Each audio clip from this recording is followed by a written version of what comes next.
안녕하세요. 동화책 읽어주는 콩이 할머니랍니다.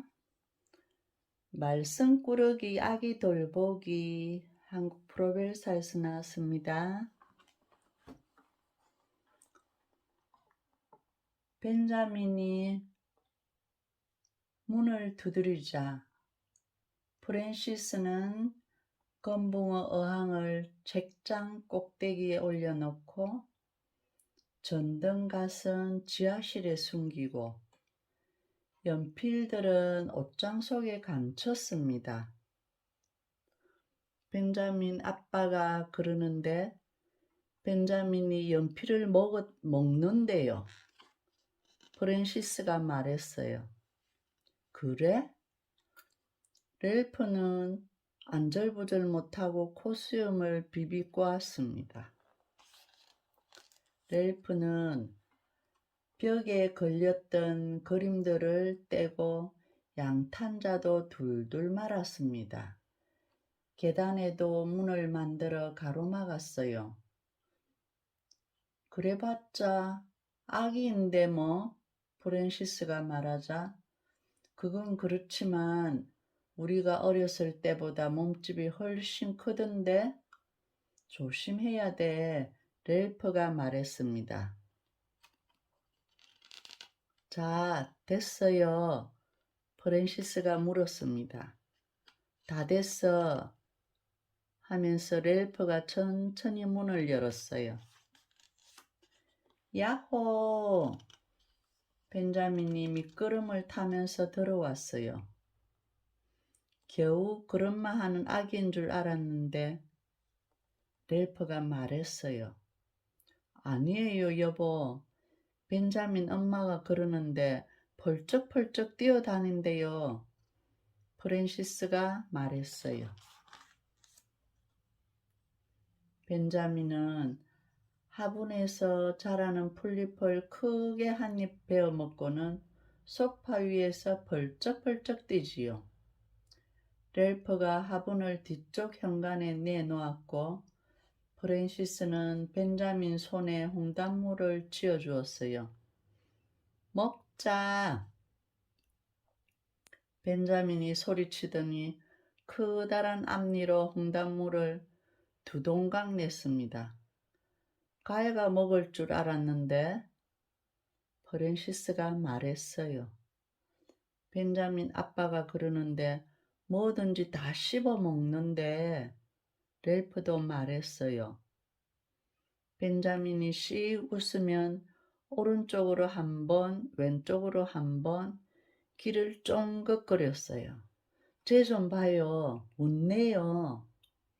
프랜시스가 말했습니다. 알아, 그래도 조심해야겠어. 렐프도 말했습니다. 정말 기나긴 오후였어요. 벤자민은 소파를 물어뜯고 문을 부수고 쓰레기통으로 뛰어들었지요. 야호! 빈 우유통을 밟아 뭉개고는 신이 나서 소리쳤어요. 먹자! 벤자민이 행주를 입에 넣으려는 순간 프랜시스가 겨우 낚아채기도 했지요. 그날 늦게 벤자민네 아빠 엄마가 벤자민을 데리고 왔을 때는 렐프가 프랜시스 둘 다 완전히 지쳐 있었어요. 그 애는 정말 기운이 넘치는 아이야, 렐프가 말했습니다. 그래요. 프랜시스도 고개를 끄덕였어요. 다음 날 벤자민이 와서 문을 두드리자 렐프는 벤자민이 씹지 못하게 전화기 줄을 높은 곳에다 올리고 테이프로 붙였어요. 프랜시스는 접시들을 다락에 올려놓았습니다. 가끔 말이야, 우리가 도대체 뭘 하는 건가 하는 생각이 들 때가 있어. 렐프가 말했지요. 그러자 프랜시스가 부드러운 목소리로 말했지요. 기억해봐요, 여보. 우리가 꼬마 친구를 원했잖아요. 렐프가 찡그리며 말했습니다. 그런데 우리가 기대했던 것과는 너무 다른 것 같아. 땅콩 준비됐어요? 프랜시스가 물었어요. 준비됐어. 나무 그릇을 들고 래퍼가 대답했어요. 프랜시스는 숨을 깊이 들이쉬고는 문을 열었습니다. 야호! 벤자민이 쏜살같이 달려들어오면서 외쳤습니다. 그리고는 갑자기 걸음을 멈추더니 코를 쳐들고 킁킁거렸어요. 줄에 매달린 놀잇감처럼 대구르르 몸을 굴려서 렐프가 손에 들고 있는 나무 그릇을 향해 달려들었어요. 뒤집자! 커다란 발로 그릇을 걷어차며 벤자민이 외쳤어요. 나무 그릇이 천장까지 날아 올라갔습니다. 땅콩이 비처럼 쏟아져 내렸어요. 벤자민이 땅콩을 먹으면서 코를 실룩거렸어요. 아이고 여보, 프랜시스가 한숨을 쉬면서 말했습니다. 뒤집자는 말을 새로 배웠나 봐요. 그런가 봐. 잠자자. 이런 말이나 배우지 않고서 벤자민은 그날 오후 늦게 집에 돌아갈 때까지 땅콩을 모조리 먹어치웠습니다.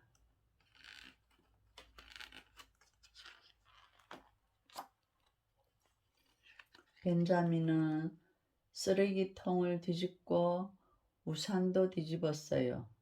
책장에 써도 선반 3개를 뒤집었어요. 나중에는 렐프가 구슬을 모아놓은 통까지 뒤집었습니다. 당신 구슬을 잃어버리면 안 되는데, 프랜시스가 걱정했습니다. 이런 일이 계속 일어날 거야. 렐프가 말했습니다. 다음에는 좀 더 단단히 준비를 하자고요. 프랜시스가 말했어요. 하지만 그 다음날 벤자민은 문도 두드리지 않고 들이닥쳤습니다. 야호! 소리치며 벤자민이 엉덩이로 문을 깡 닫았습니다.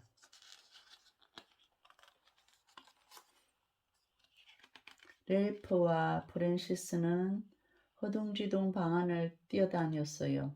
연필 챙겨요. 프랜시스가 소리치면서 화분을 오븐 속에 넣고 우산을 쓰레기통에 꽂았습니다. 땅콩도 챙겨요. 렐프는 전등갓을 머리에 쓴 채 건붕어 어항을 냉장고 속에 숨겼어요. 벤자민은 뭔가 잠깐 생각하더니 신이 나서 소리쳤습니다. 야호! 벤자민이 렐프와 프랜시스를 옷장 속에 가두었어요.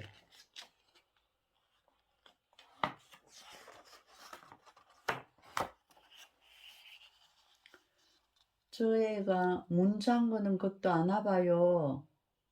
프랜시스가 속삭였어요. 그런가 봐. 어떻게 놀아야 하는지 제대로 배워야 하는데 말이야. 렐퍼가 주먹으로 문을 두드리며 말했어요. 뭐든지 다 갖다 놓으려고 하니까 큰일이에요. 프랜시스는 고개를 끄덕이며 말했어요. 벤자민이 갖고 노는 것들이 놀잇감이 아니어서 더 큰일이야. 내가 벤자민이라면 그렇게 자기 마음대로 굴지 않았을 텐데 말이야. 하고 프랜시스가 말했습니다. 그때였어요. 렐프와 프랜시스는 벤자민을 어떻게 돌봐야 할지 갑자기 깨닫게 되었습니다. 다음 날 벤자민이 문을 두드렸을 때엔 모든 것이 제자리에 있었습니다. 어항은 탁자 위에, 연필은 책상 위에, 쓰레기는 쓰레기통 속에 있었습니다. 렐프가 뒷문을 열어놓고 소파를 자기 키만큼 왼쪽으로 옮겨 놓았을 뿐이었지요. 다 됐어요? 응, 준비됐어. 렐프가 프랜시스와 함께 문을 열었습니다. 야호! 벤자민이 소리쳤습니다. 그러고는 곧장 소파 곁을 지나쳐 마루와 부엌을 지나 뒷문을 통해 마당으로 달려나갔습니다. 벤자민은 눈을 깜빡거렸어요. 오른쪽에는 모래상자, 왼쪽에는 그네가 보였거든요. 마당에는 또 그늘을 들이운 나무도 보였고 그대로 뽑아 먹기 좋은 홍당무도 보였습니다. 야호! 벤자민은 소리치며 데이지 꽃밭 위를 뛰어다니고 물통 주위를 뱅뱅 돌았습니다. 마음에 드나 봐. 그런가 봐요. 프랜시스가 들통에서 다른 들통으로 모래를 쏟아부으며 벤자민에게 말했어요. 우린 이렇게 뒤집는단다. 뒤집자. 벤자민이 따라하며 소리쳤습니다. 그리고 배가 고플 때는 우린 이렇게 홍당무를 뽑아 먹어 하고 렐프가 말했지요. 먹자. 벤자민이 좋아하며 소리쳤습니다. 그날 오후 늦게까지 벤자민은 마음껏 깡충깡충 뛰어다니며 놀았어요. 나중에는 지쳐서 잔디에 펼쳐 놓았던 호디불 위에 길게 늘어졌습니다. 턱을 바닥에 대더니 조용히 코만 쫑긋거렸지요. 이제 안으로 들어갈까? 그래요.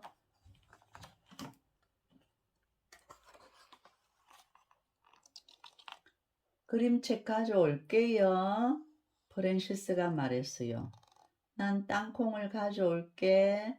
렐프가 말했지요. 둘은 벤자민을 사이에 두고 소파에 앉았습니다. 프랜시스가 책을 읽기 시작했어요. 옛날에 아기 토끼 넷이 살았습니다. 그러자 벤자민이 눈을 동그랗게 떴어요. 땅콩을 오물오물 씹으면서 책장을 넘길 때마다 그림도 하나하나 놓치지 않고 들여다보았지요. 책을 다 읽고 난 뒤 벤자민은 다시 맨 앞장을 폈습니다.